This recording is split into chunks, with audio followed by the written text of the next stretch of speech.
بسم اللہ الرحمن الرحیم۔ السلام علیکم، آپ دیکھ رہے ہیں الف نیوز اور میں ہوں آپ کے ساتھ ماجد علی۔ شامل کرتے ہیں پاکستان اور دنیا بھر سے بریکنگ نیوز ہیڈ لائن۔ بھارتی فضائیہ بوکھلاہٹ کا شکار، اپنی ہی آبادی پر بم گرا دیا۔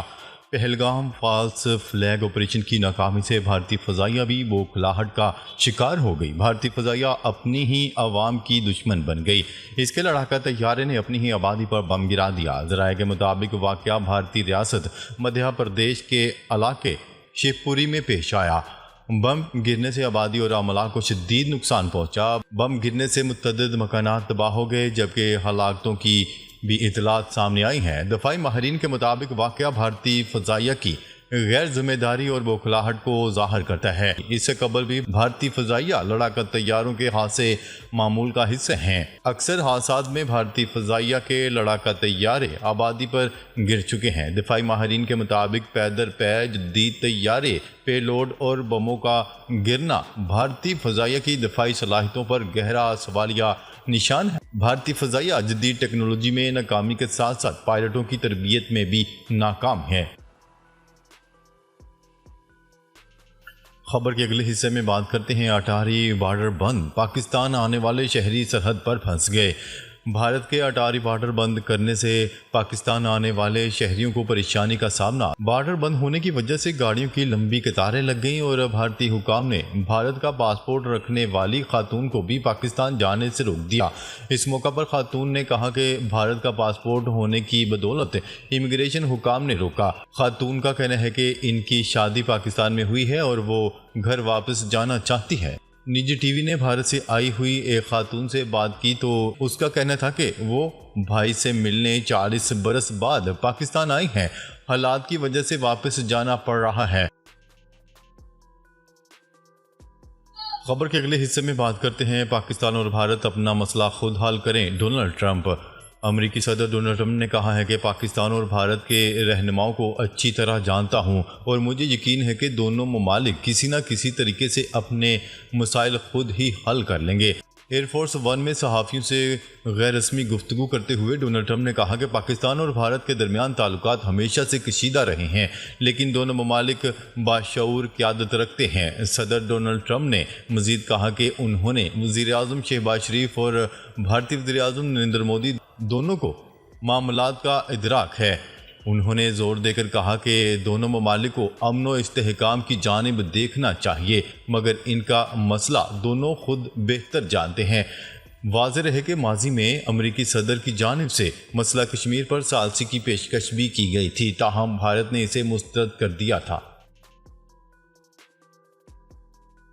خبر کے اگلے حصے میں بات کرتے ہیں ایران نے پاکستان اور بھارت کے درمیان ثالثی کی پیشکش کر دی۔ ایرانی وزیر خارجہ عباس اراغچی کا کہنا ہے کہ ایران دونوں ممالک کے درمیان کشیدگی کو کم کرنے کے لیے اقدامات کرنے کو تیار ہے۔ ایران خطے میں امن قائم کرنے کے لیے ہر ممکن کوشش کرے گا۔ بھارت اور پاکستان ثقافتی اور تہذیبی تعلقات میں جڑے ایران کے ہمسایہ ممالک ہیں۔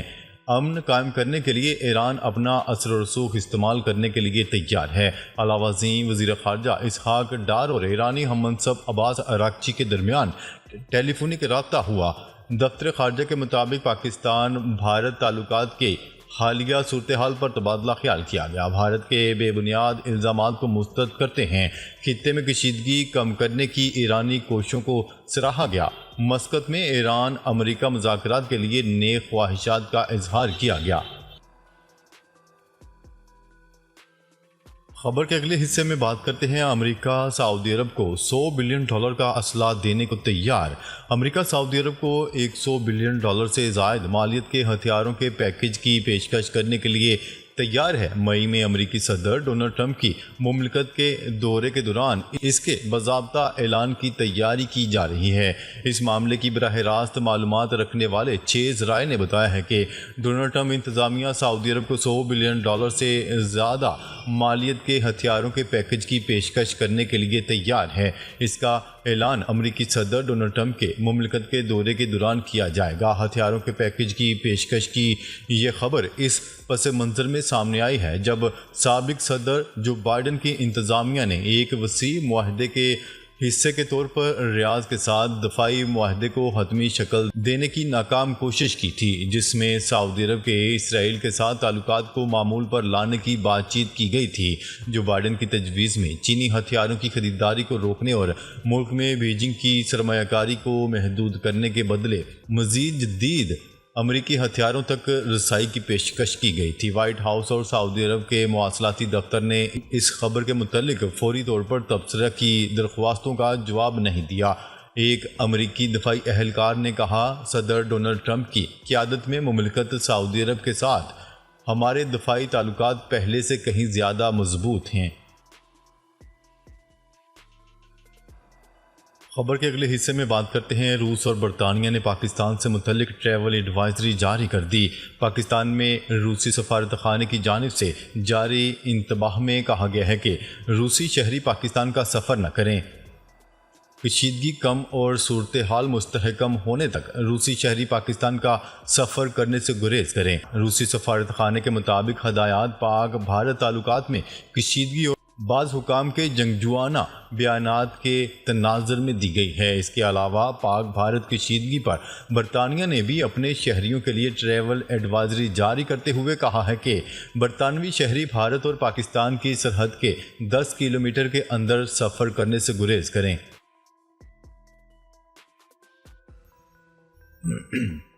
خبر کے اگلے حصے میں بات کرتے ہیں۔ اسرائیل حماس اور فلسطینیوں کو کیسے نشانہ بنا رہا ہے، امریکی اخبار نے بھانڈا پھوڑ دیا۔ امریکی اخبار نیو یارک ٹائم نے اپنی رپورٹ میں انکشاف کیا ہے کہ اسرائیل کی فوج غزہ میں مزاحمتی تنظیم حماس اور فلسطینیوں کو نشانہ بنانے کے لیے مصنوعی ذہانت AI کا استعمال کر رہی ہے۔ قطری نشریاتی ادارے الجزیرہ میں شائع ایک رپورٹ میں کہا گیا ہے کہ اسرائیلی فوج نے حماس کے رہنماؤں کو نشانہ بنانے کے لیے AI ٹیکنالوجی کا استعمال کیا، جس میں ایک AI انفیوزڈ آڈیو ٹول بھی شامل ہے، جس سے معلوم کیا جا سکتا ہے کہ فون کالز کہاں سے کی جا رہی ہیں۔ نیو یارک ٹائم کی رپورٹ میں یہ دعویٰ امریکی اور اسرائیلی حکام نے شناخت ظاہر نہ کرنے کی شرط پر بیان کیا۔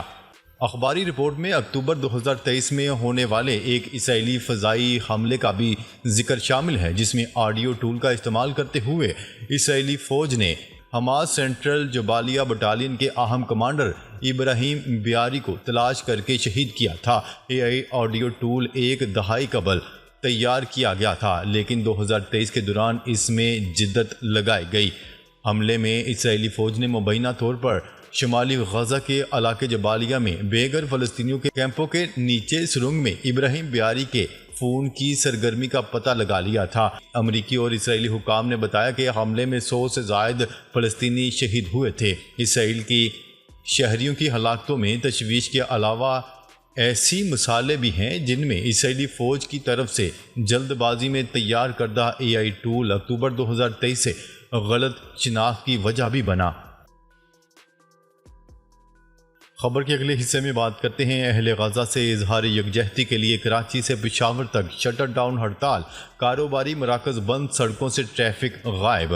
فلسطین بالخصوص اہل غزہ سے اظہار یکجہتی کے لیے جماعت اسلامی اور تاجر تنظیموں کی ہڑتال کی کال پر ملک کے بیشتر شہروں میں کاروباری مراکز بند ہیں۔ راولپنڈی کے راجہ بازار، مری روڈ، صدر اور کمرشل مارکیٹ میں دکانیں بند ہیں، جبکہ سڑکوں پر ٹریفک بھی نہ ہونے کے برابر ہے۔ امیر جماعت اسلامی حافظ نعیم الرحمان کا کہنا ہے کہ پاکستان قوم فلسطینیوں کی نسل کشی برداشت نہیں کر سکتی۔ قوم فلسطینیوں سے اظہار محبت اور اسرائیل امریکہ کی مذمت کرے۔ ناظرین، اب تک کے لیے اتنا ہی۔ مزید خبریں لے کر بہت جلد آپ کی خدمت میں حاضر ہوں گے۔ تب تک کے لیے اپنا خیال رکھیے گا۔ اللہ نگہبان۔